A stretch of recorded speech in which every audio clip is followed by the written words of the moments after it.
So now we are in the last video or last part of chapter number 7.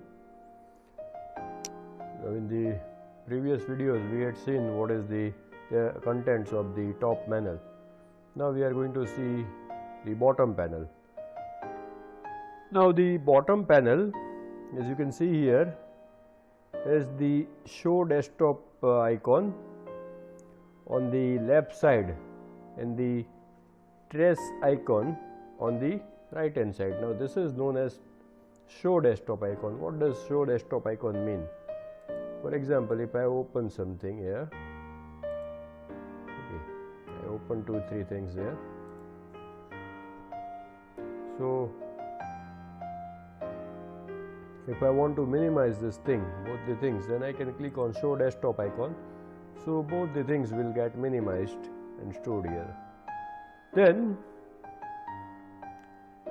the right hand side icon is of recycle bin type of thing, which is known as trace scan.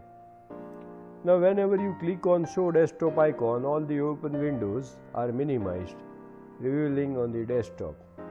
Clicking again on the same icon restores the windows to their previous state. I click here, then it will get restored. Now the trace scan is provided, that is this thing. Trace scan is provided for the user's safety. Any file or folder deleted by the user using the file browser is not deleted immediately, it is moved to the trace scan. Now these people are telling as if all these things are new and only provided by Ubuntu. Actually, recycle bin, from the time when Windows started, they are providing the recycle bin. This is the same thing.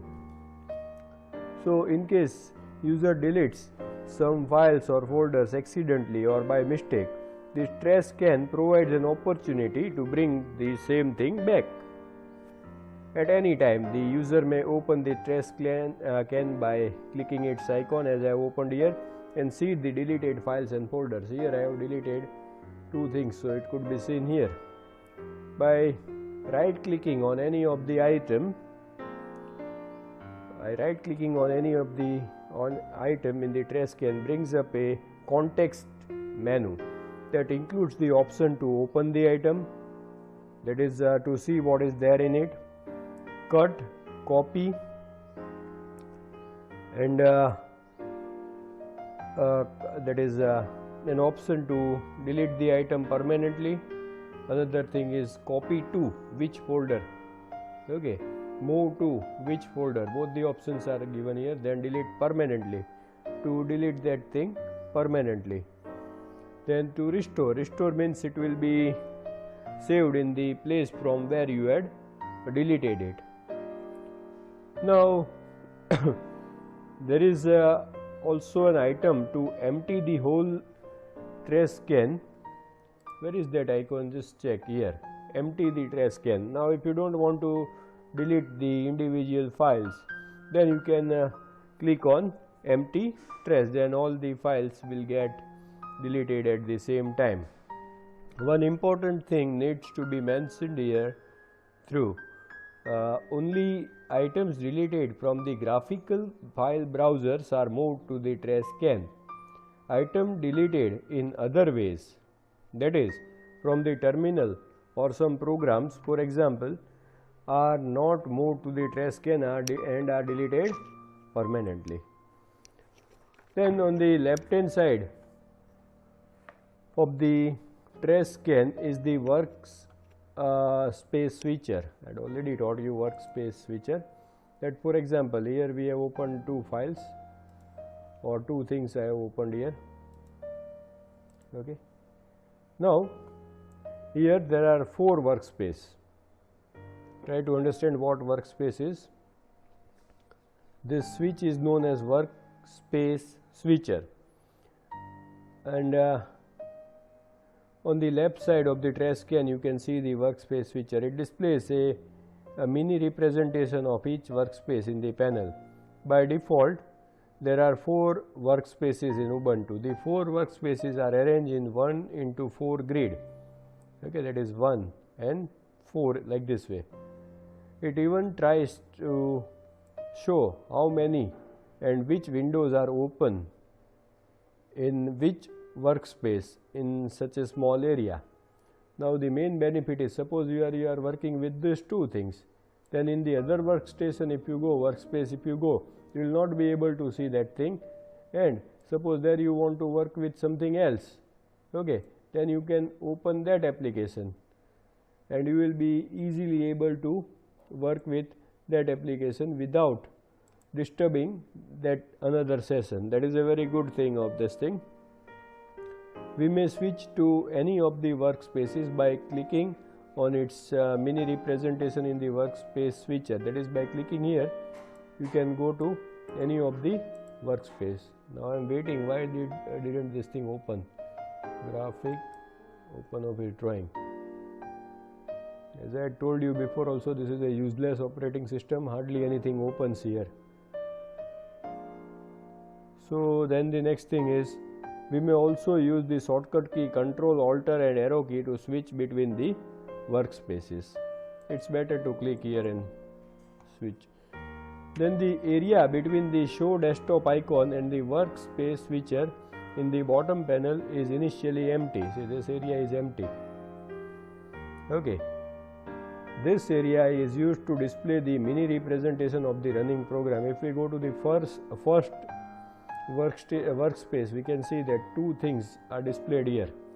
So this area is used to display the mini representation of all running application, consisting of their icons and titles. As we open more and more applications, this area gets shrink in the size. We may switch to any application by clicking on its mini representation in the bottom panel. Suppose I want to open this, then I click here. If I want to open this, I click here, like that way. We may also use the key combination of Alt tab to switch between the running applications. Fine, so that topic is over here.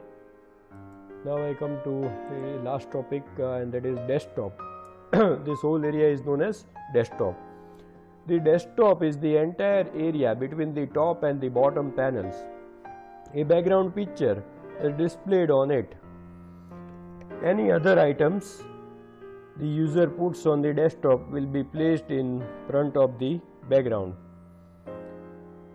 Initially the desktop is empty, but the user may place frequently used files, directories as well as application launchers on the desktop for quick access. In reality, all the items the user places on the desktop are actually stored in the subdirectory named desktop in the user's home directory. Right clicking on any empty area on the desktop brings up a context menu that allows us to create a new folder, files and application. Now in Windows, if you observe, if you give a right click, you can create a new file of Microsoft Word also, Excel also, PowerPoint also, anything. While here you can create only a file based on Notepad type of thing. So here only this thing you can create, and application launchers on the desktop, these all things you can create. The process of creating an application launcher is same as the one for creating a custom launcher in the top panel described above. Now alternately, we may drag and drop files and folders from the Nautilus file browser on the desktop or application launcher from the application menu or the top panel into the desktop. For example, this I can, according to the textbook, I can drag this thing and drop it. And practically it is not happening, just observe. Most of the things are not working in Ubuntu, hardly anything is working. From here I try to drag and drop, I will be able to drag and drop. Okay, for example 11 standard. So like this way I can drag and drop any item also. Now the context menu also has an option to change the desktop background picture. Yeah, that is there in Windows also, we can change the desktop background. Whenever we insert a removable device, an icon for the same is displayed on the desktop. We may open it by double clicking on it. If you insert a pen drive, it will show that a new object detected.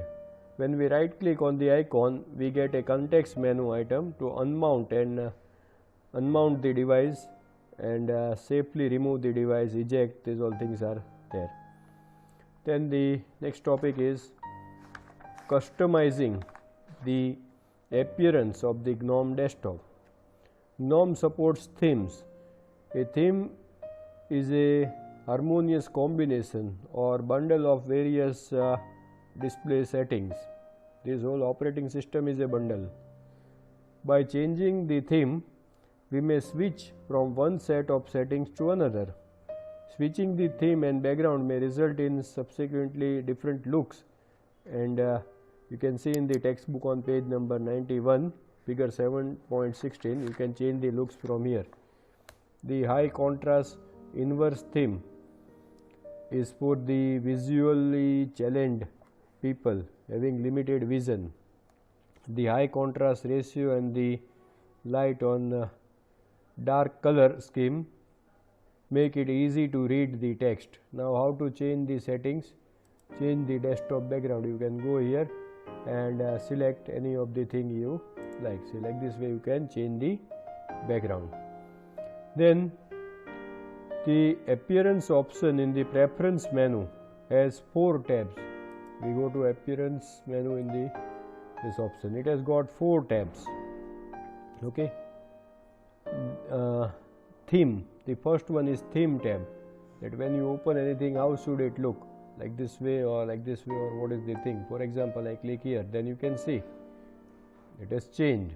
If I click here for physically challenged people, so like this way you can change. Fine. Then theme, then background. Just now only I had changed the background, right? So background picture you can change. Then fonts. Even you can change the fonts, which often children do in their mobile phone.